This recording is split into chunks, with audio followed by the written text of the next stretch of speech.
Hello, everybody, and welcome to yet another edition or episode or whatever you want to call it of Paradigm Shift and Educational Comedy.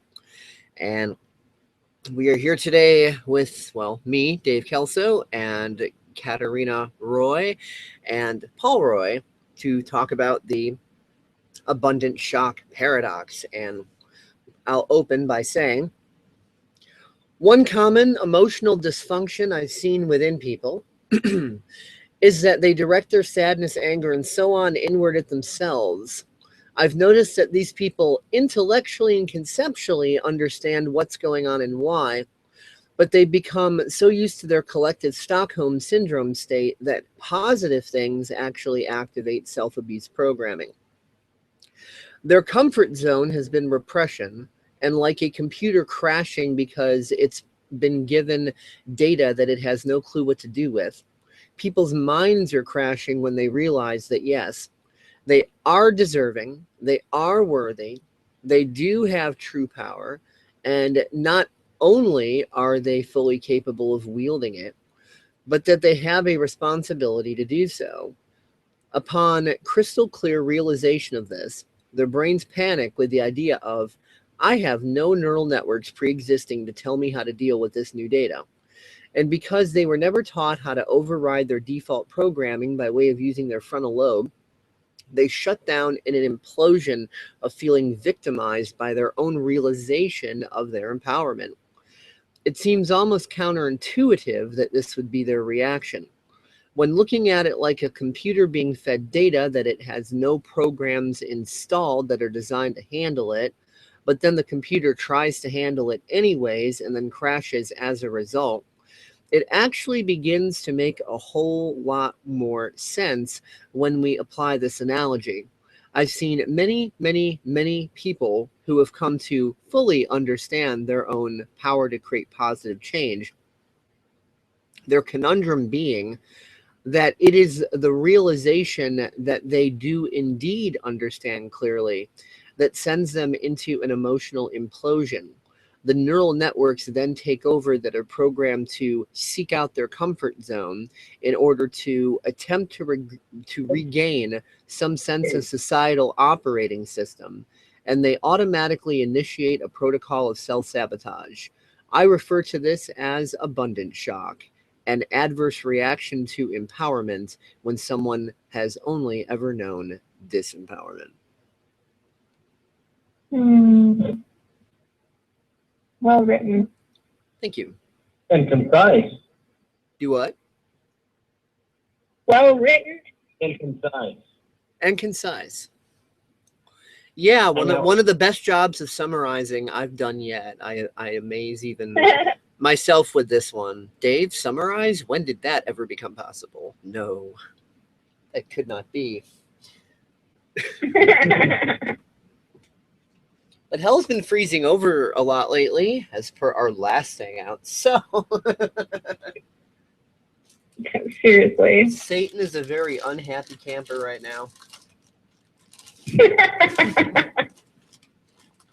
Tell me about it. We've been getting faced with our own bouts of abundant shock ourselves. Oh yeah, most definitely.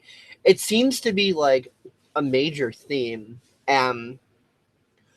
What I've noticed, and in the November 3rd Pele report by Kai Pacha, he actually goes into this this concept very deeply. I mean, I'm not going to play it on this live stream, but anybody who wants to check that out can just do a search for the Pele report. Pele spelled P-E-L-E, and just, November 3rd, 2016, and you'll come up with that.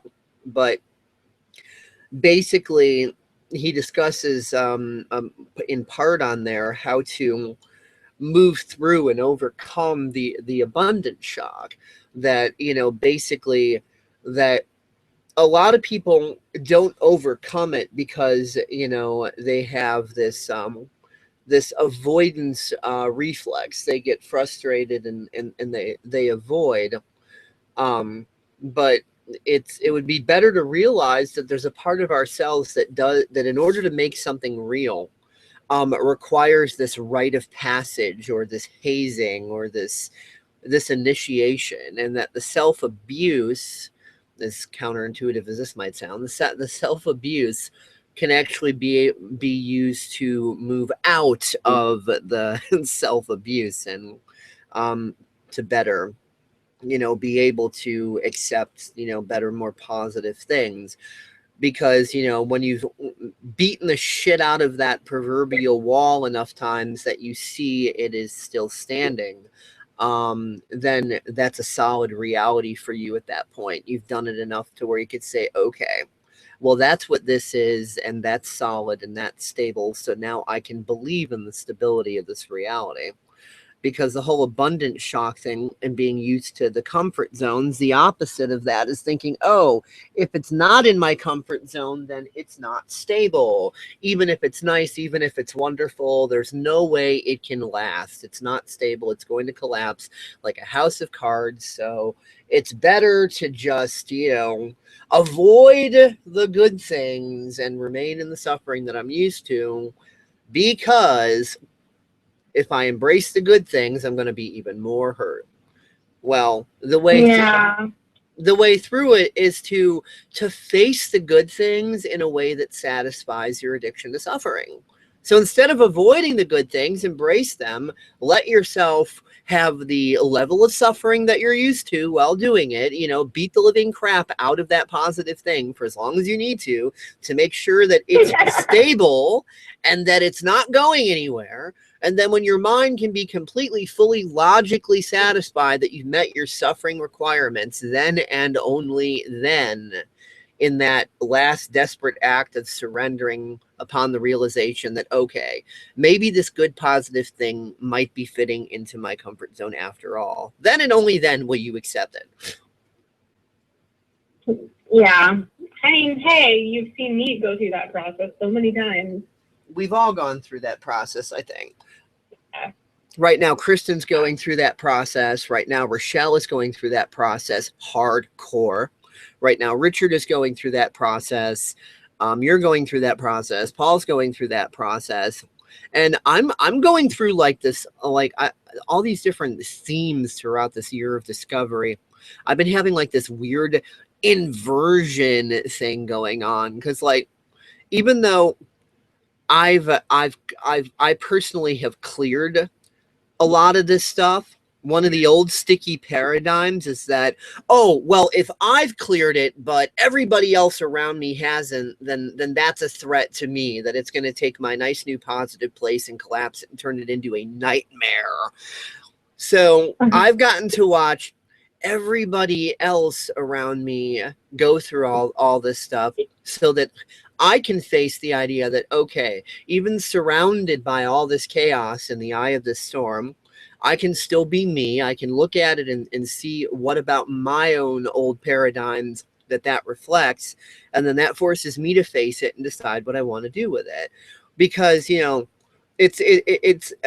I've already gone through the process of facing all these different paradigms that all of you were facing, but what people don't understand, the bigger challenge is that it's a two-sided coin. Like, all those paradigms are one side, and we tend to ignore the other side. It's kind of like a really new agey thing to do. Like, okay, I've got this, so I'm going to shun the fucking dark now. You know what I mean? Like, I'm in my spiritual empowerment. By empowerment, I mean narcissism. Anyway, so, it's just like, that's an easy trap to fall into. So it's like, now I'm being faced with that other side of the coin that like most people run from or go into denial of or try to avoid or don't even want to believe it's there. So I'm facing that other side of the coin. Rochelle's put up a full wall, and the thing I'm facing is that, okay, she has the right to do that and beat herself up and, totally reject all of this so that she could see after she comes out of it, after she runs out of energy to fight it, that she still sees that no matter how many times she's punched it, that it's still there, it's still strong, it's still stable. And she needs to go through that. And it doesn't mean that I failed or I've done anything wrong or I'm a horrible friend or whatever. Just people are going to do what they're going to do. And if that's what she requires of herself to see that she's worthy of the good, positive things in her life, not just my friendship, but lots of other things that she's looked at and gone, oh my God, am I even deserving and worthy of this? Can I handle this? Then if she needs to beat the shit out of all that to see that it's all still remaining standing after all is said and done, then, you know, I've had to go through processes like that in my life. I had to go through hell in the face of positive in order to see that the positive still remains standing when the dust settles. Otherwise, it just wasn't going to be real for me. And Rochelle's going through that. And Richard is facing a lot of things lately, especially, you know, when it comes to his relations with females, and seeing that, you know, he can face all these paradigms inside himself and have his external reality reflect these various issues, and that when he stands strong in it, that, you know, all is well and the dust settles and everything's still all good. So what have you both been facing lately? I mean, I know the answer to that question, but for the viewing audience, tell us. Oh, well, so we've been facing issues with completely transcending one salary level, going to another one. We just moved over here to Maui, and this was the Hawaiian island that scared the crap out of us. It was the one that we denied ourselves for a while. First, when we came over to Hawaii, we were like, well, we can go to Hawaii, but we can't go to the best island. We have to go to, like, the third best island. So why don't we go to the big island? And I know that third best is in, like, they're objectively better than each other, but the one that was, like, the least likely for us to enjoy. We went to that one first. It was the one that was, we went over to Oahu, which is where Honolulu is, and it was entirely a fear-based move. Like, you're starting to get kind of mumbly and garbly. So move back from the phone a little bit. So yes, well, there's such a thing as too close to the phone, just as there is such a thing as too far from it. I see. Well, let's find the Goldilocks spot. Yeah, exactly. So, anyways, there we go. Right there is perfect. Finally, this is good? Yeah, that's good. Awesome. So we are finally in a place where we wanted to be in the first place and wouldn't allow ourselves to have for almost a year. And it has definitely been bringing up a whole bunch of our own abundance shock stuff, whereby we are insisting on being miserable and being afraid of the boogeyman in the closet, even though everything is working out really well. So today I went and bought a whole bunch of clothes for my new job, because I have a killer new job that I'm very happy about having landed. And I mean, objectively, it was a great day. I picked up a wardrobe that was probably about a $500 wardrobe for less than $300, like $270. And everybody that we talked to today was just so friendly, and we kept, like, literally everything that I bought was on sale.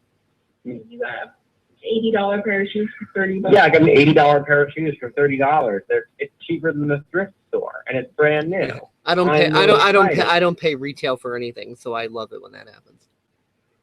Mm-hmm. Right, exactly. So, and I found that Katerina and I were getting really snippy with each other halfway through this awesomeness, because we're starting to have ourselves a little argument about stupid stuff that it was really just going. You know, we were both being victimized by our own paradigms, and we thought we were doing it to each other. So it was very interesting to observe that, and so what we did was we went out to a local beach, and we just, like, sat there and ate some fruit and prayed and kind of recentered ourselves, and realized that it was really just our own internal thermometers that were saying, wait, all this really good stuff is happening, so the shoe's going to drop. We have to have a fight. Right, now we have to have a fight. We can't have a relationship and get really good deal on clothes and have a good job and have a good life. Like, you got to fit. Oh God, me and Katerina also went through our fair share of that sort of thing within our friendship as well. The better things got, there had to be these moments of drama in order for us to not feel completely outside of our comfort zones. Yeah, exactly. Because you're taught all during your childhood that, you know, when something good happens, something bad happens, to balance it out. Your shoe's gonna drop. And it's stupid. I remember. Yeah, no pain, no pain, no gain. Hard work, struggle and suffer. So if you did anything, if you have anything positive without suffering, it's going to collapse in on itself like a house of cards, because it's only solid and reliable if you've suffered. Right. If you work for it. And nobody, you know, it took me 30-something years to realize there's a difference between work and toil. Mm-hmm. And one of the paradigm shifts I've been going through recently was realizing that everything that I do is work. And of course I'm working for it. I'm working for whatever it is that I have in every moment. If I go out, you know, every time I leave my front door, I'm working. Every time I talk to somebody, I'm working. In physics terminology, yes, you are extending, you are working. Right. So, or if you put work in the toil context, which most people do, there's the old quote of, if you make what you love doing your career, you'll never work a day in your life. Right. Because, I mean, that doesn't mean you're not going to be doing a lot. You're going to be totally physically, mentally, actively doing all the stuff that people define as work, but there's going to be no suffering involved. I mean, in your journey. That's been my journey. I mean, when I first met Katerina, she told me that her business goal was to get paid for being herself, and I said, "You're stupid. That's not possible. You have to pretend to be somebody else to get paid."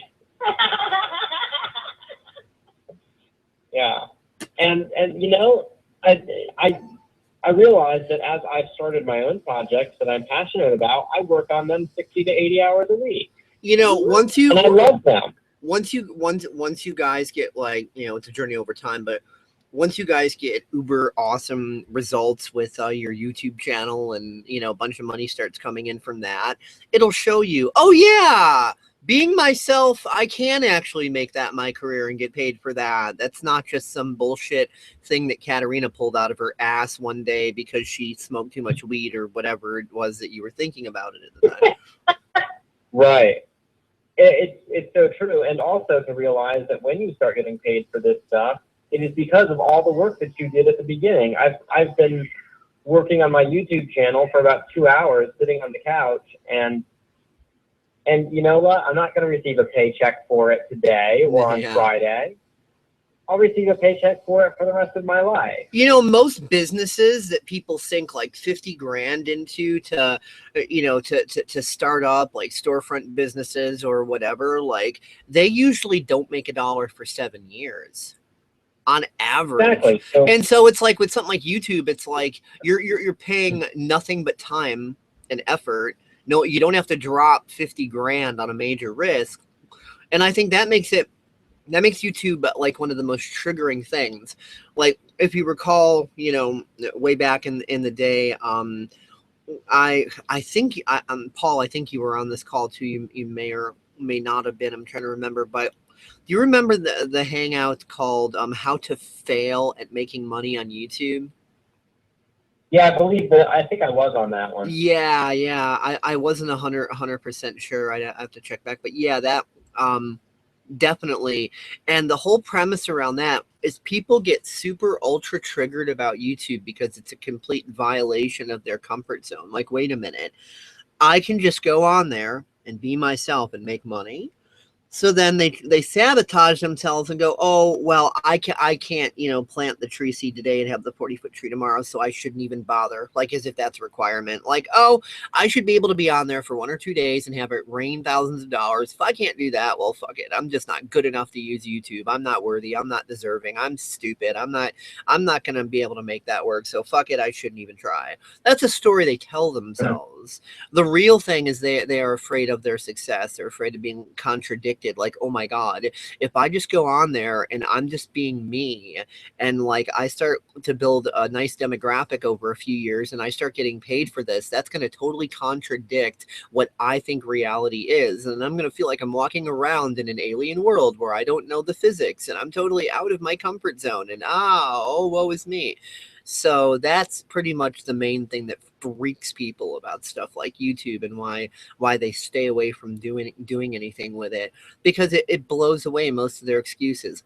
The excuses that they tell themselves: I don't look good enough, I'm not pretty enough, I don't speak well enough, I'm not artistic enough, I'm not this enough, I'm not that enough, you know. And it expands through everything in their lives that they used to keep themselves beat down. So like if they see that they could do decently on YouTube and all they've done is just be themselves, that blows away, like, you know, 98% of the excuses that they tell themselves on a daily basis to keep themselves in their comfort zone of misery and self-loathing. Which really is most people's comfort zone. And when you want to get them even a little bit outside of that's where this abundance shot comes in, because when you invite somebody to loathe themselves a little bit less, and they get angry about that. People will fight for their fight for limitations. Yeah, people are so addicted to the wishing and the wanting and the hoping and the imagining of, oh wow, wouldn't it be cool if that were this? And they're so addicted to that because they know that they can remain in their comfort zone of misery and enjoy those feelings of imagining potentials, because as long as they're not actually really literally living them, then they're still, you know, snuggled up safe in the blankie of their comfort zone while imagining all this other stuff. I think that's another reason why a lot of people like sci-fi and fantasy. Now, you know, my reason for enjoying sci-fi and fantasy is just like, you know, I think it's cool as fucking shit, and it would be awesome if it was real, and if it was real, I'd dive right into that in a second. But a lot of people like it so that they can feel the coolness and awesomeness of the imagined potentials while still remaining firmly rooted into their comfort zone of misery and suffering.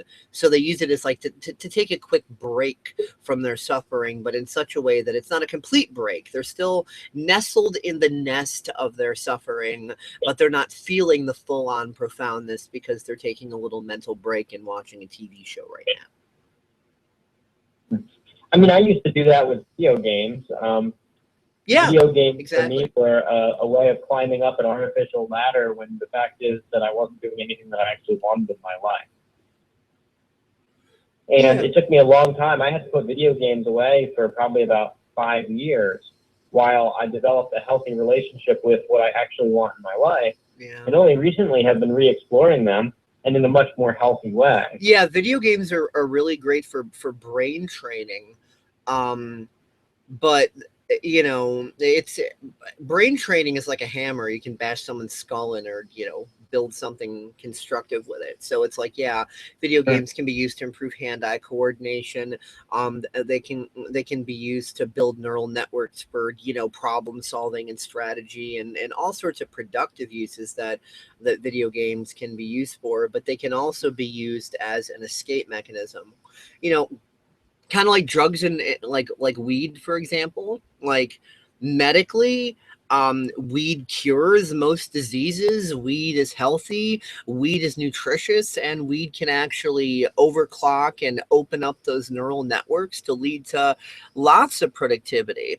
But at the same time, if all you're doing is focusing that on sitting there going, huh, huh, huh, that's cool, like Beavis and Butthead, then all you're doing is creating more neural networks that are geared around sitting there going, huh, huh, huh. And when you've got enough of those formed, it forms what some people call being a permanent stoner. So that even when they're not high, you don't know any of those in Hawaii. Yeah, even when they're not high, they're still acting like they're high, because from all the times they've gotten high, and they had this overclocking of genius inside of them that they were focused on zoning out into nothing. They got really, really good at staring into space obliviously, going, dude, So they've got all those neural networks that are built up for that. So now even when they're not high, they've locked themselves into that pattern because the weed overclocked efficient neural network development. And what kind of neural networks did they develop? You know. Hey, it's like the whole town of paella. Oh, man. And then we blame the tools because of our own unwillingness to take personal responsibility. Oh, food is evil. It made me fat. No, food is required to sustain your life. If you stopped eating indefinitely, you would fucking die. But that doesn't mean that you can't abuse food. Totally. People just don't want to take personal responsibility because that would exit them out of their comfort zone. If I can't see myself as a victim, I can't stay in my comfort zone of misery. And then what would I do? So Dave, you're trying to tell me that you have no more paradigms to clear about this? You're totally transcended. You've totally gotten beyond all of No these. fucking way. As a matter of fact, I said I am now facing the other side of the coin of that, and that most people avoid that other side of the coin. And in that avoidance, they end up becoming fake gurus and spiritual narcissists and you know, all this other stuff. They go into this deep denial. It's like, you know, it's like the people that stick their toe in the water and assume they've gone for a swim.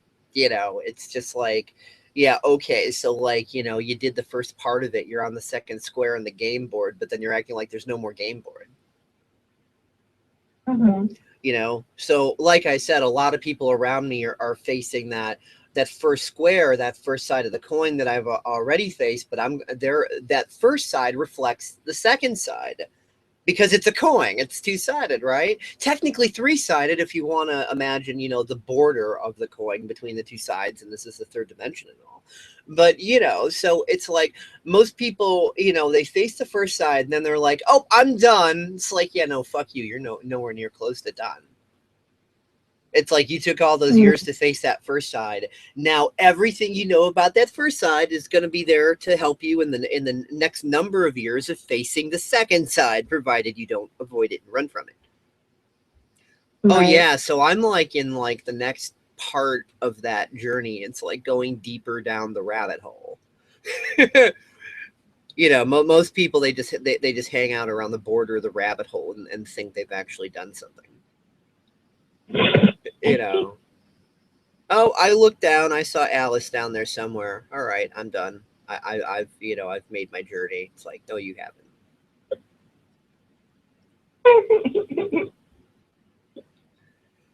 Yeah, and it's all about that comfort zone. We trick ourselves into thinking we become enlightened in order to go back to our old comfort zone while pretending we've transcended it. Oh, I watched a few quantum physics documentaries. I'm good. I'm master of all. It's like, yeah, right. No, it doesn't work that way.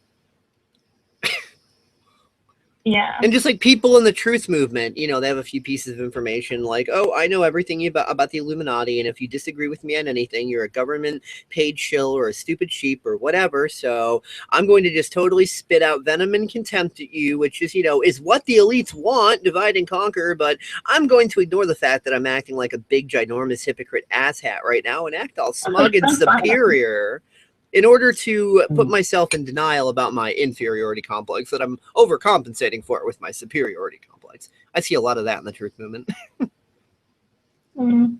Yeah, that reminds me of the dude that was the hospital owner, the hotel owner that Paul hung out with in Costa Rica, who was an Alex Jones all the time. Yeah, Alex Jones he's right about a great many things, but he's also his own worst enemy at the same time. Because he's not realizing that you know, he is playing into the same divide and conquer tactics. He's you know, I mean, he's giving all the statistical data. That's all well and fine. There's, you know, this person behind this false flag, that false flag, whatever. But he doesn't go into like the whole, all right, the reason this minority of psychopaths has been able to run the world is because we have complacently let them. and we need to drop our differences with each other and, you know, work together and drop our addiction to feeling right and indignant and justified and, oh, I'm the victim. Those naughty Illuminati are the problem. They're the blame. Oh, I'm the victim. They're the blame. Ah, you know, and it's just like, no. It's like, you know, the psychopaths who run the world are a symptom of the problem, not the cause. We have caused the problem in our own complacency because we want to stick in that comfort zone of misery, and we freak the fuck out when we exit it and we go into abundant shock. Like, you ever notice that every time the quote unquote good guys score a major victory against the the psychopathic elites, the truth movement collectively goes into abundant shock and starts acting like a bunch of dicks? I have not noticed, but I don't really hang out in those circles. I travel through many different circles. But yeah, as soon as any sort of major victory is scored, it's like, you know, they start going into abundant shock and acting like pompous assholes with each other. And soon you start seeing everybody calling everybody out and accusing everybody else of being this, that, and whatever, because they're desperately trying to get back into that comfort zone of, oh, I'm completely repressed by the elites. You know, that's the comfort zone. So as soon as they step out of it for just a second because some victory on some front was scored, it's just like, oh my God, I'm triggered. I have to pull myself back into full-blown victimization. Very gay joke. Huh? Paul's brother-in-law, Conrad, just posted this funny image on his wall that said, I told him it was me or the Miata. He grabbed his purse, fixed his hair, and left because Paul used to have a Miata. So I think that Conrad was basically calling him gay. Yeah, he was. What a fag. That's funny. Well, I mean, Conrad is married to my sister, and I know that my sister is definitely the man in that relationship. So Conrad has his own insecurity issues. and Conrad has, like, yeah. I mean, and he probably has gone out to the various bathhouses and gotten some D so that he, you know, could get something because...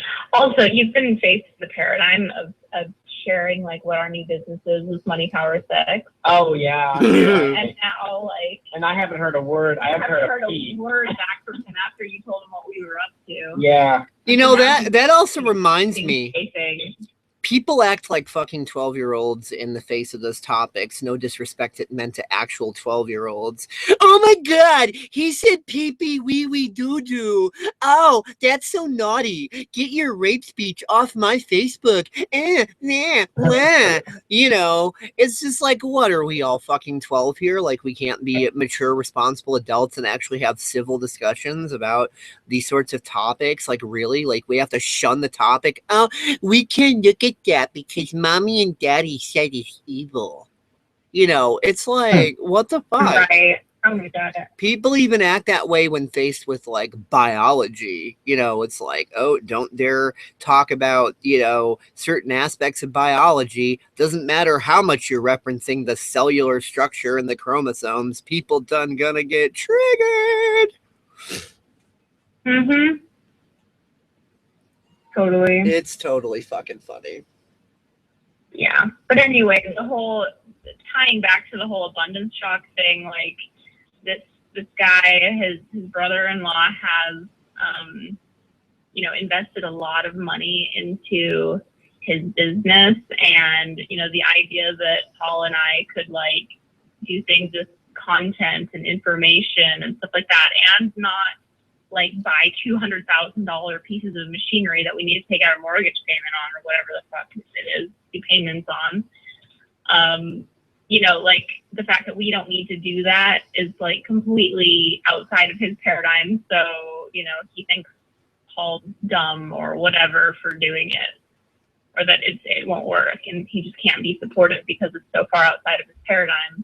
He's dumb, yet you're the one in the huge house right now with gorgeous jungle view to one side, beautiful ocean view to the other, you know, living in fucking tropical paradise Hawaii, and you know, you make money with your art and your various other services, and Paul just scored this awesome job at an art museum, and that art museum seems to be also interested in looking at your stuff too, so there might be future money to be made for that. So it's like the gallery. Yeah, The gallery that he's working for, but yeah. The other gallery is one down the road. Well, that was interested in my stuff. Well, either way, the point is that you're in tropical paradise, totally maintaining yourselves and experiencing all this cool shit, and in the process of bringing in all this money and so on and so forth. But he's looking at you like you are the unresponsible ones, as if you're just delusionally doing nothing when you guys have a lot to show for what you've been doing. So I think that's pretty funny and pretty ridiculous.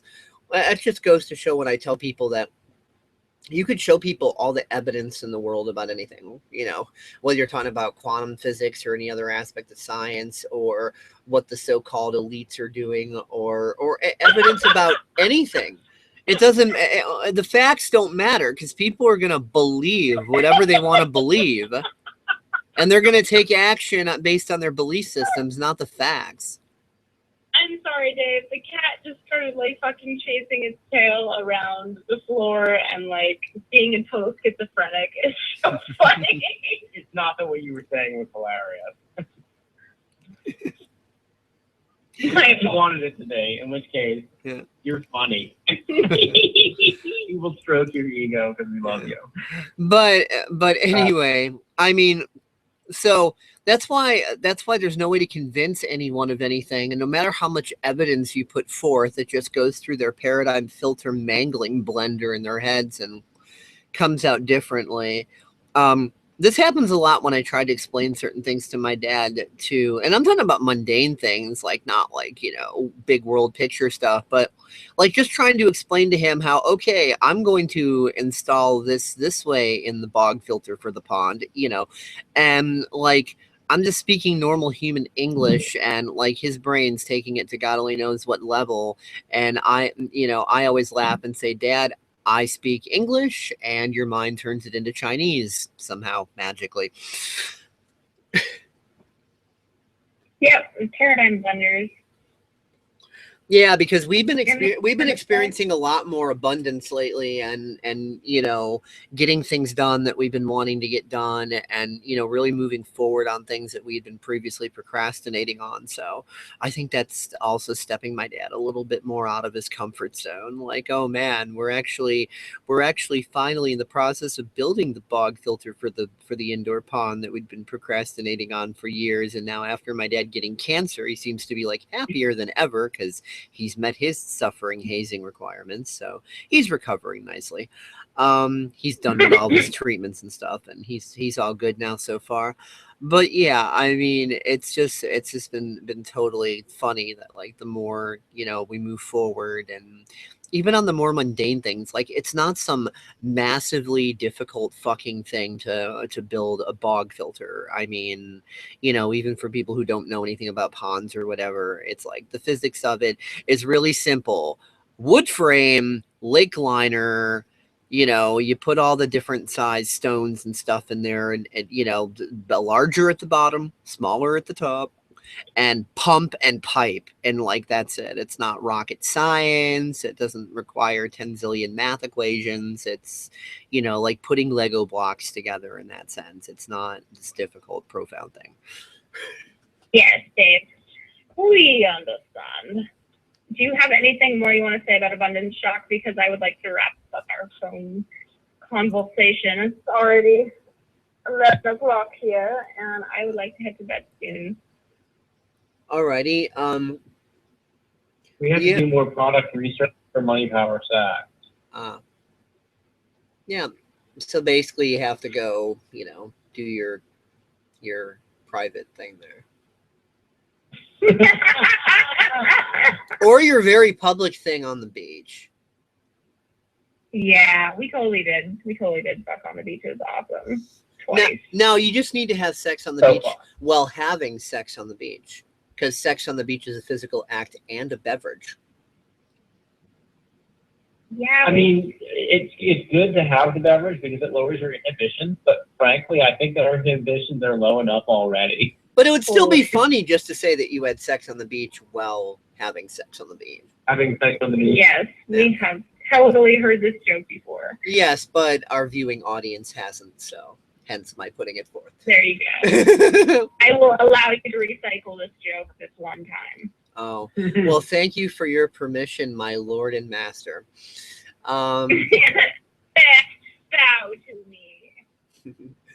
But anyway, yeah, so yeah, I think the big thing about abundant shock is people's comfort zones. They've made the illusion of authority their lord and master over them. So-called professionals, movie stars, celebrities, the idea of suffering itself, sweat and bleed and toil for success. All of these perceived, there's all these perceived authorities that, and like for those who are Christian, religious, whatever out there, you got all those commandments, and one of them says have no other gods before God. And what do most Christians do? They put authority as a god before God. They put the views and opinions of the priests and pastors in the church run by humans in authority before God. They put whatever the state wants as, government and the state, no matter how unconstitutional or shady or corporately corrupt, they put that as an authority before God. Movie stars, celebrities, the list goes on and on. They put that as an authority before God. So we have this addiction to authority, and that's become our comfort zone. So anything that shows us, we can be empowered, we can be our own authority, and that actually brings us closer to God. Because, like Jesus said, be thankful and filled with appreciation and this and that, and your life's going to be a whole lot better. You can't go in those directions when they're polar opposite of your comfort zone. So, when you are willing to see that you can be your own authority, a lot of people think, if people think they can be their own authority, they're going to think they can go robbing banks and fucking people over and getting away with murder. And no, that's what people are doing now in their worship of authority. Okay. Y'all got it backwards. If you realize that your own authority, you won't have the desire to do those things. You'll be in appreciation and thankfulness.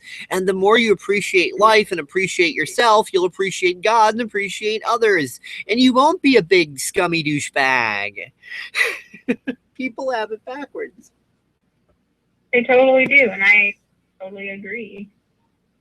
I see people acting in all of these other stupid ways, like my younger brother Christian, who also just was driving without a license the other day, actually. Oh, fun. Awesome. Oh, fun. Yeah, my mom got to go handle with police officers again. But the thing is that he acts that way because he doesn't believe that he is his own authority. He's in a constant state of rebellion because he's trying to be his own authority, but he's fighting the authority that he thinks has power over him. Yeah, and most people don't know that in order to build the new, you don't fight the old, you make it obsolete. Mm-hmm. When you fight the old, you perpetuate the old. He was able to channel that energy into something else that was creative rather than, just going around mobbing and, destroying his life and these various ways that he does. I mean, it would be something that he just wouldn't be getting into the same situation. Yeah, the year 2016, Porsche did not have to wage bloody war with the Model T in order to win the day against the Model T. The Model T simply just eventually became obsolete as time went on, and it became obsolete way before the 2016 Porsche. But that's the whole idea of building the new in order to make the old obsolete. But if you fight the old, you just get more of the old. Pretty much. So that's the way to go to move out of the abundant shock, move out of it by moving through it. instead of running away from it, beat the hell out of, and metaphorically speaking, beat the hell out of whatever it is you feel you need to beat the hell out of and make yourself suffer, so that you could see that this good positive thing isn't another shoe that's going to drop, isn't a house of cards that's going to collapse. Do some integrity tests on that. Fucking, beat it with a stick as many times as you need to beat it, so that, and make yourself suffer in that process all you want, so that you can see that that's going to be stable. So then, and only then, will you allow yourself to move through it and into it. Otherwise, if you don't do that, if you don't give yourself permission to go through what you feel you need to go through, and to integrity test it to see that something is solid, then you're going to walk away from it and go, I don't know if that was solid. Did I miss an opportunity? Could things have been better, but I just fucked myself again? And then you're going to live a life of regret, and that's just not fun. I agree. Either of you have any other thoughts on how people can move through abundant shock instead of running away from it and being a poster child for Einstein's definition of insanity? I think that the way that I've discovered that it's best to go through abundant shock is, first of all, to admit that you have it, to admit that it is something that's real and that it is manifest in your life, and just to really be empowered and to look at it from the perspective of, I am experiencing this. This is not something that's happening to me. This is something that I am choosing. And from there, you can choose something differently. The way that Katerina and I got through the abundant shock that we experienced today was we both looked at each other and we said, it's not about you and it's not about me. We can choose to see each other differently, to perceive each other differently, and then we just to realize that neither of us are the enemy. Right. Yeah, learning the idea that the facts of the matter are irrelevant because we see the world as we are, not as it is, and we act on belief systems, not facts, and all actions have consequences. So you're kind of what do people bicker about endlessly? The so-called facts, right? They bicker and bitch and spin in their suffering about all these facts. And so the facts are irrelevant because it's their actions that have consequence. So you've decided, do we want to keep taking the same actions that we've always been used to taking, or do we want to try something a little different to see how different the consequence can be? Because consequence isn't a dirty word. It just means the result of something. Mm-hmm. Yep.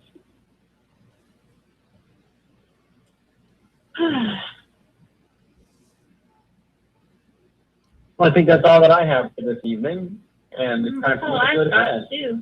So we're gonna head on off, Dave. Yep, I think that's. Thank you for hosting this call. It's about all I have to say on it too. I think we've pretty much covered everything. The only other thing that came to mind is that incident with Jordan LeButthurt, if you remember that. And he was psychologically projecting all over the place. Oh, Teal Swan doesn't agree with me, so she's a government agent. It's like, okay, whatever. And he completely ignored all of us. We got in that chat. It's like we didn't exist. Yeah, people can look up on my channel. I think it was PSEC 2015. Information is just information, and it's like a whole something like 5-hour marathon of screen sharing and reading off those comments and talking about it and seeing how we were just being ignored out of existence because we were being too triggering. They wouldn't even fight with us. They just ignored us. Like, oh, you guys don't exist. Fuck you. You're too triggering.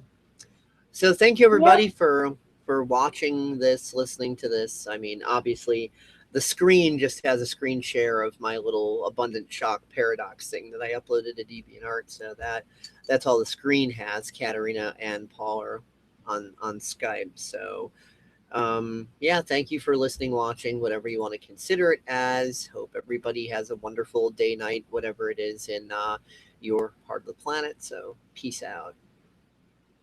Peace out.